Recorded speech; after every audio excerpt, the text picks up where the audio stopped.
Welcome to ABC campus. आज हम आई 16 property plant and equipment में स्प्रिंग 2015 का एक क्वेश्चन कर रहे हैं। ओमेगा केमिकल्स लिमिटेड 17 मार्क्स का ये क्वेश्चन है।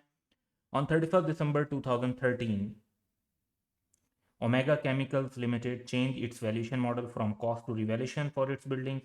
The following information pertains to its buildings as at 31 December 2013. तो जब फर्स्ट टाइम वो रिवैल्यूएशन कर रहे हैं तो उस दिन का डाटा गिवन है।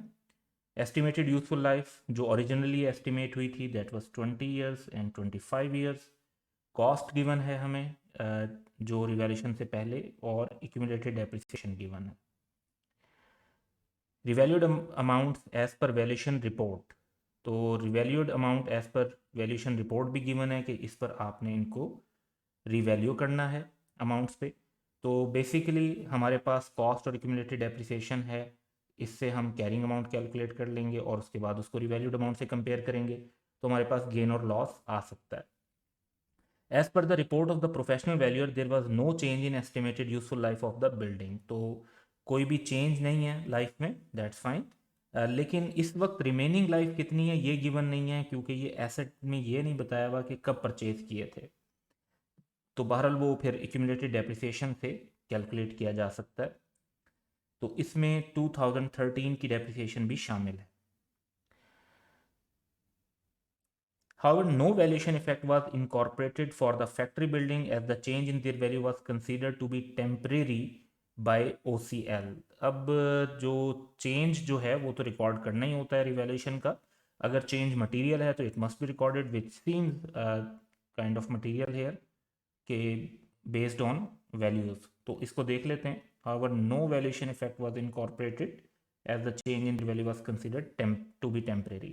तो ये कोई लॉजिक नहीं है कि जी टेम्परेरी लग रहा है तो उस बेस पर हमें रिवैल्यूएशन का इफेक्ट रिकॉर्ड नहीं करना चाहिए, स्टिल रिकॉर्ड होना चाहिए।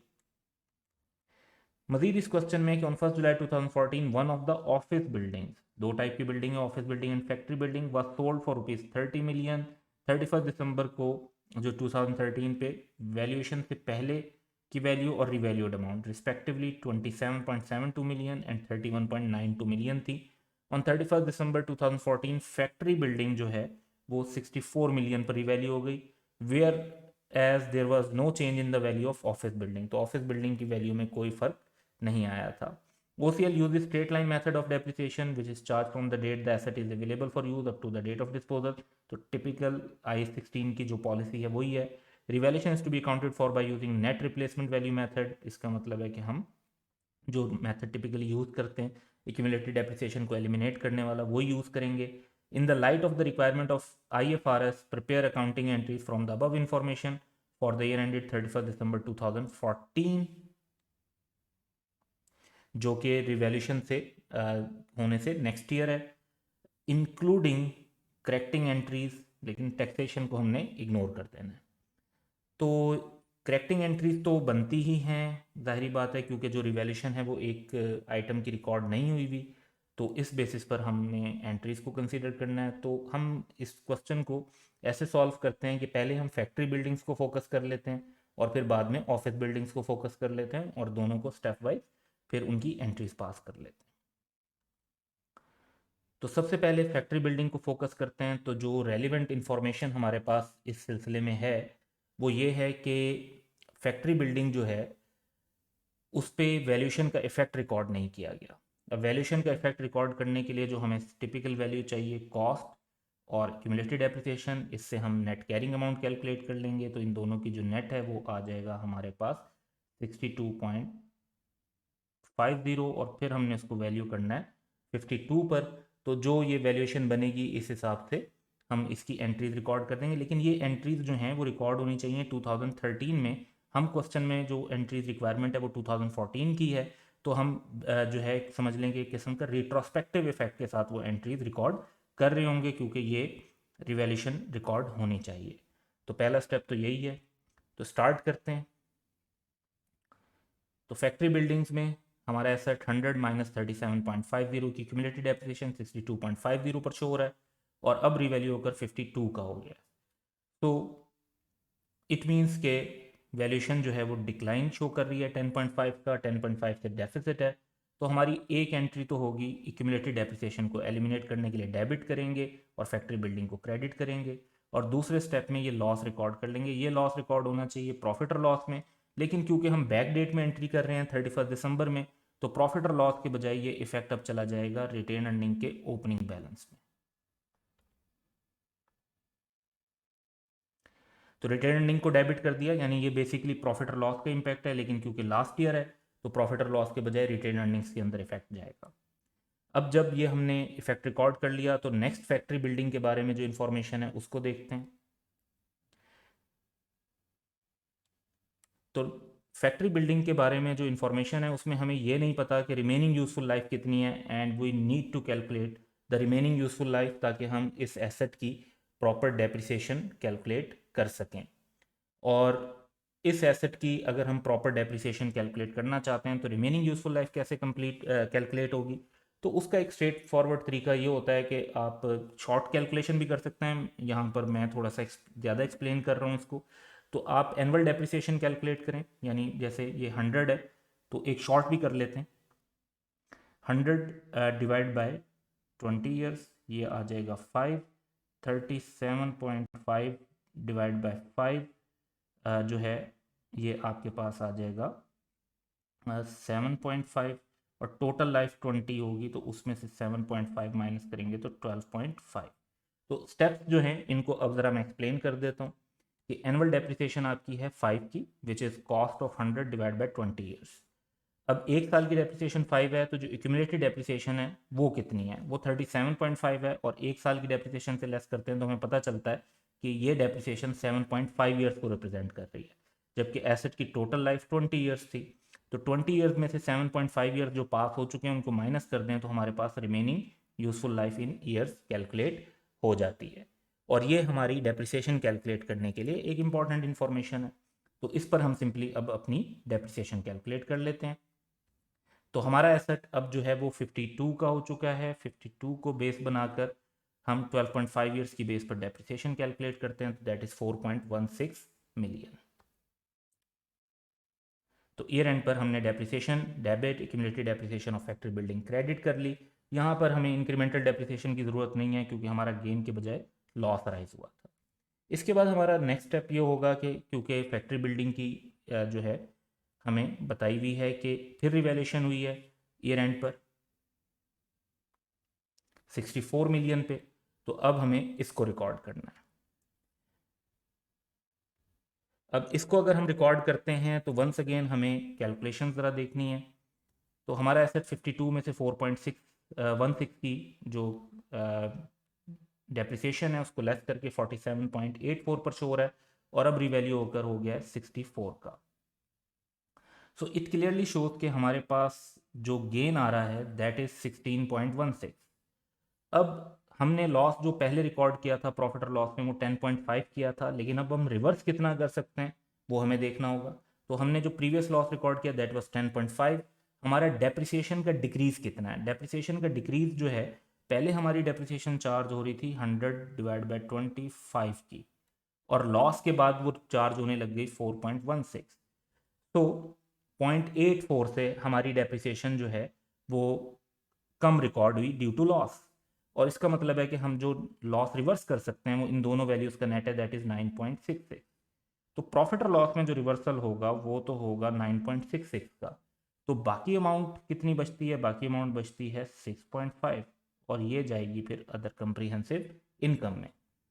तो सिंपली हम एक्यूमुलेटेड डेप्रिसिएशन को एलिमिनेट करेंगे 4.16 की, accumulated depreciation debit asset credit और फैक्ट्री बिल्डिंग, और दूसरे नंबर पे फिर फैक्ट्री बिल्डिंग को डेबिट कर देंगे 16.16 से, और उसका इफेक्ट जाएगा प्रॉफिट और लॉस में रिवर्सल 9.66 और अदर कंप्रीहेंसिव इनकम में 6.5।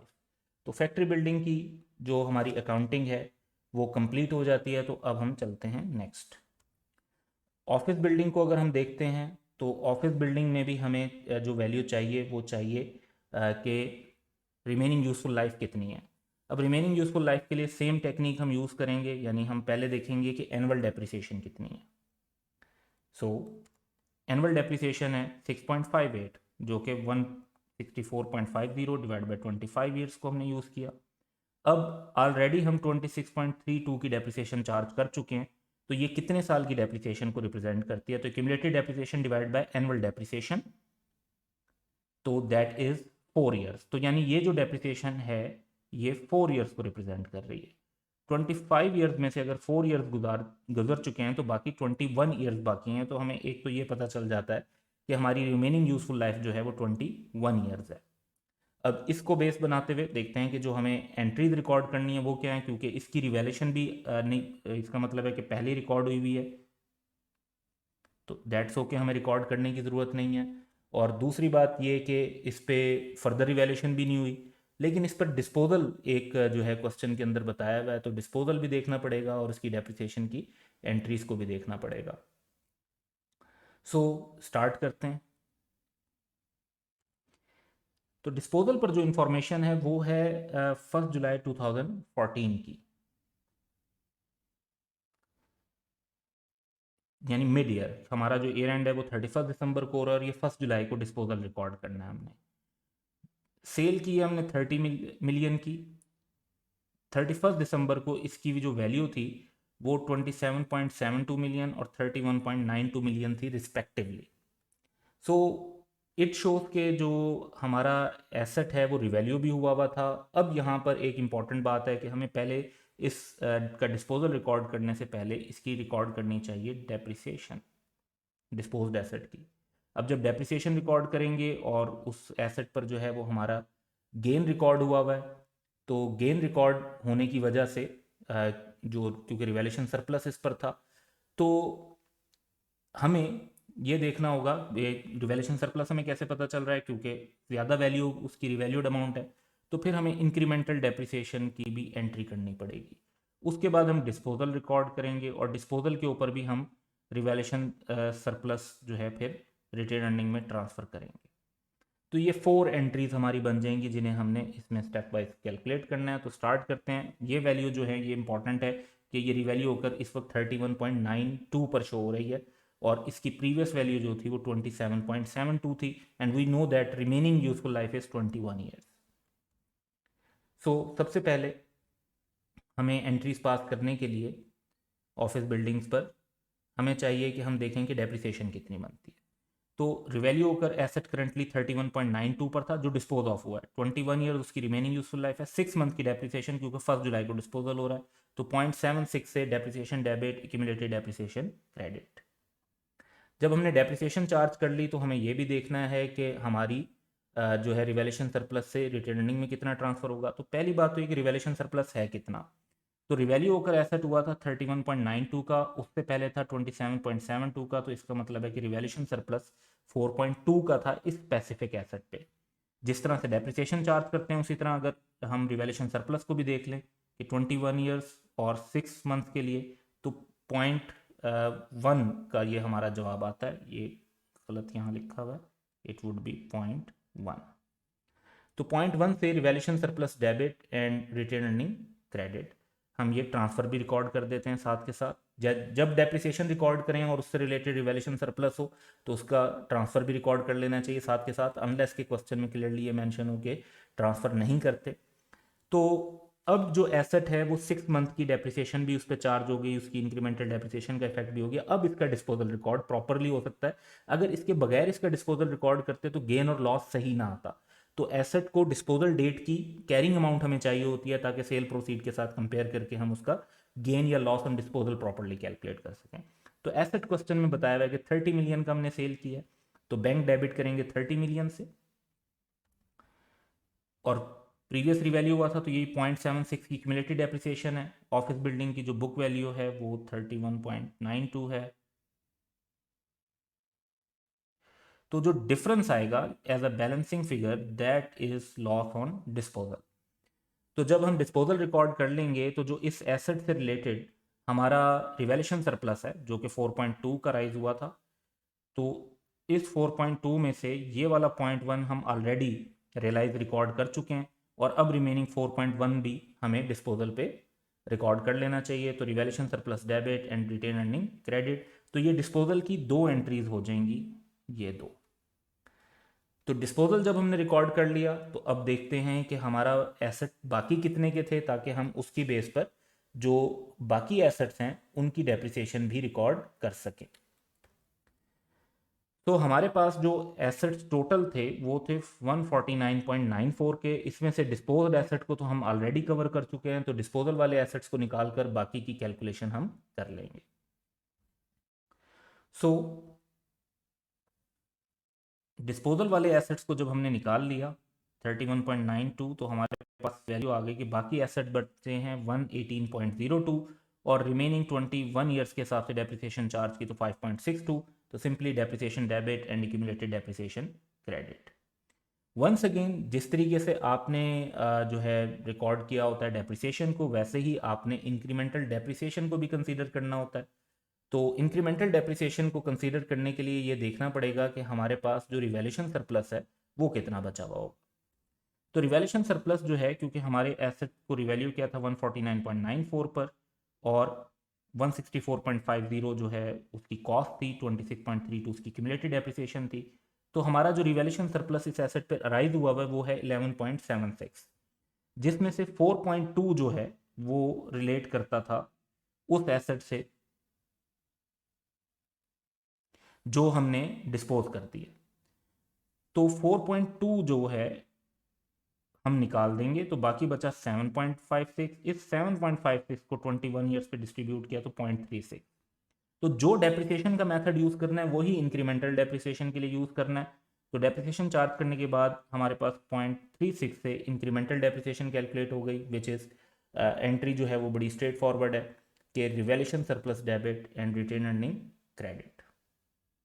तो ये हमारी क्वेश्चन की जो रिक्वायरमेंट थी वो पूरी हो जाती हैं। That's all for today, have a good day.